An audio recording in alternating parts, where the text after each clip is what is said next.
தாவேக தலைவர் நேற்று கூட சொன்னார், பச்சை பொய்ன்னு சொல்லியிருக்காரு முதலமைச்சர் சொல்றத. அவர் ஜமகாலத்தில் தார்பாயில வடிகட்டின பொய்யே பேசிட்டு இருக்காரு.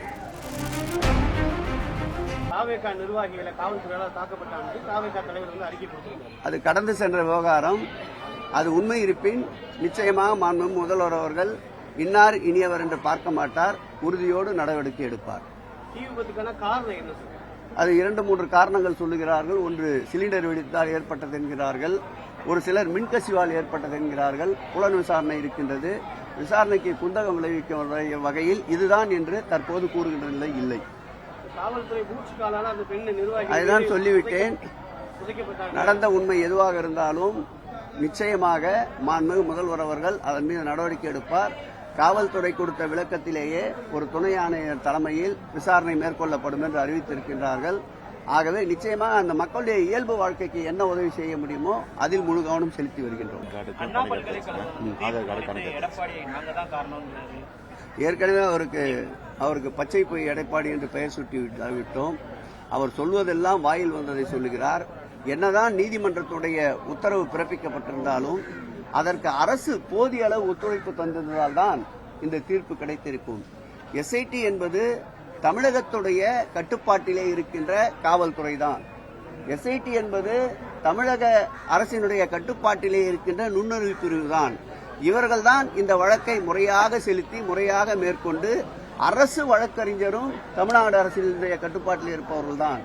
இவர்கள் இந்த வழக்கை துரிதப்படுத்தியதால் தான் 5 ஆண்டுகள் கழித்து தீர்ப்பு பெறப்பட்ட பொள்ளாச்சி சம்பவத்தை போல் அல்லாமல் 5 மாதங்களில் தீர்ப்பை தந்து சட்டத்தின் ஆட்சிதான் தமிழகத்திலே நடக்கின்றது என்பதை நிரூபித்திருக்கின்ற முதலமைச்சரை பாராட்டுகின்ற மனமில்லை என்றாலும் இது போன்ற வசைபாடுகின்றதை தவிர்த்தால் இது போன்று மென்மேலும் நடைபெறுகின்ற குற்றச்சம்பவங்களுக்கு விரைவு நடவடிக்கை எடுக்கின்ற அதிகாரிகளுக்கு உற்சாகமாகவும் ஊக்கமாகவும் இருக்கும்.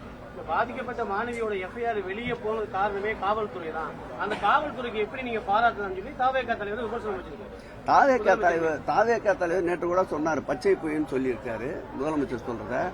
அவர் ஜமகாலத்தில் தார்பாயில வடிகட்டின பொய்யே பேசிட்டு இருக்காரு. நான் ஏற்கனவே சொல்லிவிட்டேன், அவர் அரசியலில் எதிர்கருத்துக்கள் அவர் மீது வர வேண்டும் என்பதற்காக இப்படிப்பட்ட நாகரிகமற்ற சொற்களை பயன்படுத்தி வருகின்றார். சம்பவங்கள் என்பது என்னவென்று அவரை நேரடியாக சென்று திடீரென்று எஸ்ஐடி என்று என்னவென்று கேட்டால் சொல்ல தெரியாது. இதுதான் நிலைமை. யாரோ எழுதி கொடுத்து அறிக்கை வெளியிட்டுக் கொண்டிருக்கின்றார். அவருடைய ஒவ்வொரு வரிக்கும் பதில் சொல்வதற்கு நாங்கள் தயாராக இல்லை. நாங்கள் மக்களை நோக்கி பயணித்துக் கொண்டிருக்கின்றோம். மக்களின் குறைகளை தெரிவிப்பதற்காக சென்று கொண்டிருக்கிறோம். களத்திற்கு வரட்டும். 2026 மக்கள் என்ன தீர்ப்பை வழங்குகிறார்கள் என்று அப்போது தெரிந்து கொள்ளட்டும். 24/7 என்று சொல்லப்படுகின்ற ரவுண்ட் த கிளாக் உழைத்துக் கொண்டிருக்கின்ற முதல்வர் எங்கே? குழு அறையிலே உட்கார்ந்து கொண்டு அறிக்கை விட்டுக் கொண்டிருக்கின்ற அரசியல் தலைவர்கள் எங்கே?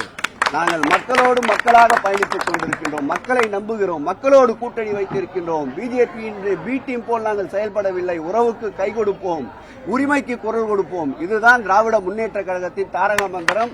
எங்கள் மடியிலே கனமில்லை, வழியிலே பயமில்லை. தெளிவாக எங்கள் பயணம் சென்று கொண்டிருக்கின்றது. செய்திகளை உடனுக்குடன் தெரிந்து கொள்ள உடனே சப்ஸ்கிரைப் பண்ணுங்க.